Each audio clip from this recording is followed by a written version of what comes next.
Hello guys, welcome back to the channel. So आज मैं आपके साथ इम्पोर्टेंट इन्फॉर्मेशन डिस्कस करूंगा। पीयूसेट का फॉर्म भरने के लिए आपको क्या क्या चीज़ें पता होनी चाहिए, सो दैट आपको एडमिशन में कोई बाद में दिक्कत ना आए। तो स्टार्टिंग में आपको पता ही है कि फ़ीस किसकी कैटेगरी के लिए अलग अलग से देनी है। जैसे कि जनरल के लिए आपने देख लिया होगा, साइड पे 2710 होगी, और रिज़र्व कैटेगरी 1355 होगी। और एडिशनल अगर पेपर देना है, जैसे कि आप पीसीबी से हो, अगर आपको मैथ का पेपर देना है तो जो आपने फ़ीस भरी उसमें एडिशनल 540 रुपये, और इसका रिवर्सल यानी कि आप मैथ में बायो का पेपर देना है तब भी 540 रुपये आपको देने पड़ेंगे।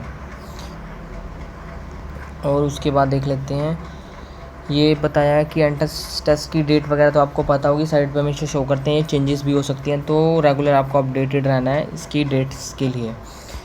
और वो बात करें कि पेपर कब होगा, तो सारे पेपर एक ही दिन होंगे, थोड़ा थोड़ा टाइम का ब्रेक होगा, जैसे 20 मिनट्स का गैप होगा, उसके बीच में आपके सारे पेपर हो जाएंगे एक ही दिन के अंदर, चारों सेंटर में। सेंटर कहाँ कहाँ बनेंगे? चंडीगढ़, लुधियाना, मुकत्सर और होशियारपुर में। और बाकी काउंसलिंग की बात करें, सारी डेट बाद में आएंगी। काउंसलिंग मैं बता दूं आपको, ऑनलाइन 2 होती हैं, और उसके बाद फिजिकल काउंसलिंग होती है, वो भी 2 होती हैं। और उसके बाद ये सारे इंक्वायरी डेस्क के नंबर दिए हैं। अगर आपका गुड लक, वैसे तो फ़ोन उठाते नहीं, अगर आपका गुड लक हुआ तो फ़ोन उठा लेंगे। अगर आपको कोई भी इन्फॉर्मेशन चाहिए तो यहाँ से आप फ़ोन कर सकते हो देख के। और उसके बाद एडमिशन के लिए क्या होना चाहिए आपका, सबसे पहले मस्ट होता है +2 एग्ज़ामिनेशन। अगर आप किसी की भी कंपार्टमेंट है +2 में तो एलिजिबल नहीं है एडमिशन के लिए पीयूसेट में, पीयूसेट के थ्रू है पंजाब यूनिवर्सिटी में। और दूसरा क्या है कि अगर किसी ने पीयूसेट क्वालिफाई नहीं किया है तो वो भी एलिजिबल नहीं होगा to take admission in the PU. और उसके बाद क्या होता है इंपॉर्टेंट इन्फॉर्मेशन, जैसे कि नीट के एग्ज़ाम में करेक्शन फॉर्म निकलता है, मतलब कि आपने एक बार फॉर्म भर दिया, आपसे कोई गलती होगी, आपको पता लगा तो आप करेक्ट कर सकते हो। इसमें ऐसा नहीं है, आपने एक बार फिल कर दी जो डिटेल वही रहेगी, उसको आप चेंज नहीं कर सकते, तो ध्यान से फॉर्म को फिल करना। और वेटेज है, एनसीसी के आप स्टूडेंट थे स्कूलिंग टाइम में, या फिर एनएसएस के स्टूडेंट थे, या फिर अदर एक्टिविटी थी स्पोर्ट्स वगैरह, तो आपको इसमें वेटेज ज़रूर मिलेगा, इसका फ़ायदा आपको ज़रूर मिलेगा। और कुछ स्टूडेंट हैं, एक इम्पॉर्टेंट नोट दिया यहाँ पे कि कैंडिडेट जिन्होंने +2 पास करी है महिला ग्राम विद्यापीठ से या फिर इलाहाबाद से, वो एलिजिबल नहीं है पीयूसेट के लिए। और दूसरा कौन सा एग्ज़ामिनेशन जो कंडक्ट करता है, board of higher secondary education Delhi, वो भी बाहर हो गया इससे, पीयूसेट के इससे एडमिशन में नहीं मिलेगा उनको पीयूसेट के थ्रू।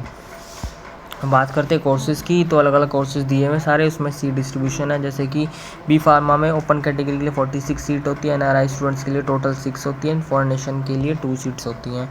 और आप इसमें चाहे पीसीबी के स्टूडेंट हो या फिर पीसीएम के स्टूडेंट हो, तो आप दोनों ही स्टूडेंट इसमें एडमिशन ले सकते हो। और अलग अलग कोर्सों के लिए सारी सीट डिस्ट्रीब्यूशन दी हुई हैं। और इसमें ये बताया कि अगर कोई भी कैंडिडेट 4 सब्जेक्ट चूज़ करता है, जैसे कि पीसीएमबी, तो उसका जो नाम होगा दोनों मेरिट लिस्ट में आएगा, एक तो पीसीबी की और पीसीएम की, ओवरऑल दोनों में आएगा उसका नाम। और बात करें इंपॉर्टेंट क्राइटेरिया की, मेरिट क्राइटेरिया की, तो आपके जो फाइनल मार्क्स कैसे बनेंगे, आपने जो पीयूसेट में मार्क्स लिए हैं उसका 75% ओनली ऐड होगा, और आपके जो 12th के मार्क्स हैं उसका 25% ऐड होके, दोनों का सम अप होके फाइनल आपकी मेरिट लिस्ट बनेगी। और इसमें क्या होता है, जो भी आपके मार्क्स बनते हैं उसमें परसेंटाइल के बेसिस पे बनते हैं, परसेंटेज के बेसिस पे नहीं मिलते हैं। और जो भी आपका जैसे परसेंटाइल बनेगा उसके बाद उसमें एक्स्ट्रा वेटेज डाल देंगे, किसकी? एनएसएस की, एनसीसी की, या फिर स्पोर्ट्स का जो भी कोटा होता है उसकी सारी चीज़ें इसमें डाल देंगे। और जनरल रूल हो गए, तो एग्ज़ाम आपको पता लग गया, 60 क्वेश्चन होंगे हर सब्जेक्ट के, मैथमेटिक्स के, केमिस्ट्री के, फिजिक्स के, बायो के। और हर एक क्वेश्चन का 2 मार्क्स मिलेगा, मतलब कि 60 क्वेश्चन 120 मार्क्स मिलेंगे हर सब्जेक्ट के। 70 मिनट का पेपर होगा, आपको करना होगा। हर एक राइट क्वेश्चन के 2 मार्क्स मिलेंगे, रॉन्ग करा तो आपको 0.5 मार्क्स काट लेंगे। मतलब कि अगर आपने एक क्वेश्चन गलत किया तो टोटल आपके 2 मार्क्स तो गए और 0.5 और गए, मतलब 2.5 मार्क्स ख़त्म हो जाएंगे एक टोटली। और बाकी सारी ये इन्फॉर्मेशन OMR शीट कैसे भरनी है, और ये मैंने आपको बता दिया इसके बारे में कि नेगेटिव मार्किंग 0.5 मार्क्स कटेंगे आपके। और ये सारी रूल रेगुलेशन है कि OMR शीट मिलेगी आपको, क्वेश्चन पेपर मिलेगा, दोनों को आपने वापस करना वगैरह वगैरह सारा कुछ लिखा, आप देख सकते हैं, साइट पे जाके डाउनलोड कर लेना इसको, प्रोस्पेक्टस को। और उसके बाद क्या आंसर की आ जाएगी फ्राइडे को। ये डेट वैसे चेंज भी हो सकती है, ज़रूरी नहीं कि इसी पे होगा, कभी कभी चेंजेस आ जाते हैं according to the weather condition, जो भी होता है आगे, जो भी आगे चलता है। तो उसके बाद क्या कर सकते हो, आप इनके आंसर की को चैलेंज कर सकते हो कि आप कोई भी ऑब्जेक्शन दे सकते हो विद इन स्पेसिफाइड टाइम, वो आपको दिया होगा, उसके अकॉर्डिंग आप ऑब्जेक्शन कर सकते हो। अगर कोई वेरीफाई करवाना चाहता है अपनी आंसर शीट को, तो उसको फ़ोटोकॉपी मिलेगी, लेकिन आपको फिर 10,000 रुपये जमा करवाने पड़ेंगे। और अगर आपकी करेक्शन, अगर आपने जैसा क्लेम किया वैसा पाया गया आपकी उसमें, तो आपको वो पैसे रिफ़ंड भी कर दिए जाएंगे।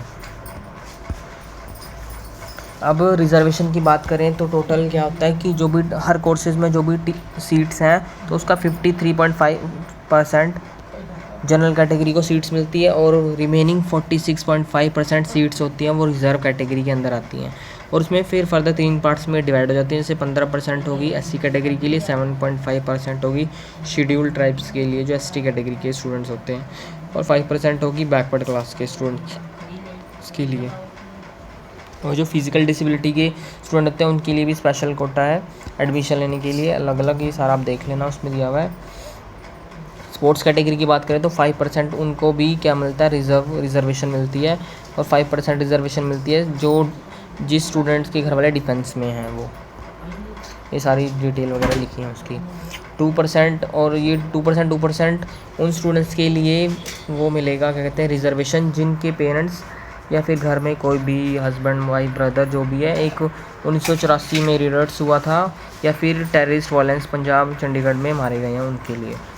और दूसरा होता है जिनके पेरेंट्स जो ग्रैंड चिल्ड्रन है किसी फ्रीडम फाइटर के, उनको भी 2% का कोटा मिलता है। अब कश्मीरी माइग्रेंट्स को भी कोटा मिलता है, अप टू 10 रिलैक्सेशन मिलता है in cut off percentage, up to 10% subject to minimum eligibility requirements, ये सारे इनको कोटा वगैरह मिलता है। और गर्ल्स, ये सबसे इम्पोर्टेंट कोटा होता है गर्ल्स स्टूडेंट्स वाला, 1 girl child out of 2 girl child. इसमें क्या होता है कि अगर आपके घर में 2 गर्ल्स हैं ओनली, तो एक गर्ल्स को स्पेशल कोटा मिलेगा to take admission in PU. लेकिन उसमें आपको क्या करना पड़ेगा, पेरेंट्स को कंसेंट देनी पड़ेगी कि एक ही जो गर्ल्स है उसको स्पेशल कोटा मिलेगा, दूसरी लड़की को स्पेशल कोटा नहीं मिलेगा एडमिशन के लिए। और एक और कोटा है एड्स या फिर कैंसर या फिर थैलेसीमिया का कोई पेशेंट है, स्टूडेंट है, वो एडमिशन लेना चाहता है तो वो भी एडमिशन ले सकता है, उसको भी स्पेशल कोटा मिलता है।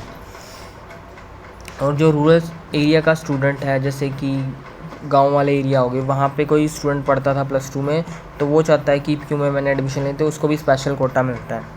उसके लिए आपको सर्टिफिकेट वगैरह बनाना पड़ेगा, जो इसके लास्ट में उसका सैम्पल दिया आप देख सकते हैं। उसके बाद एडिशनल सीट होती है बॉर्डर एरिया स्टूडेंट्स के लिए, जिन्होंने जो 10th करी है वो स्कूल से करी है जो कि बॉर्डर एरिया के पास है, उसको भी स्पेशल कोटा मिलता है।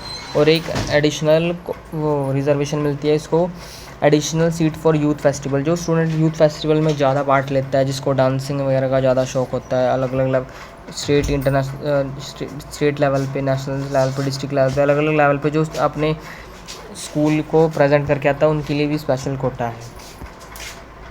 ट्रांसजेंडर के लिए स्पेशल कोटा है। और उसके बाद जो NRI स्टूडेंट है उनके लिए भी स्पेशल कोटा है, उनको 10% का वो मिलता है, 10% का जो टोटल नंबर ऑफ़ सीट होती है उसमें 10% सीटें हैं वो उनके लिए रिजर्व रहती हैं।